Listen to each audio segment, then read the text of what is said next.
I'm going to teach you how to lock your QuickBooks year-end to keep your financials safe from accidental changes. First, log in to QuickBooks Online by heading to the website, clicking Sign In, and entering your email and password. Once you're in your dashboard, go to the Settings gear icon at the top right, then select Account and Settings.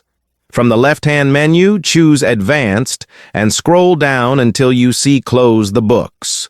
Turn this option on, then set your fiscal year-end closing date. This prevents transactions from being backdated past that point. For extra protection, choose the option to require a password for any changes, then create and confirm a secure password. Finally, click Save. And that's it. You've successfully locked your QuickBooks year-end, protecting your data and keeping your financials accurate and secure.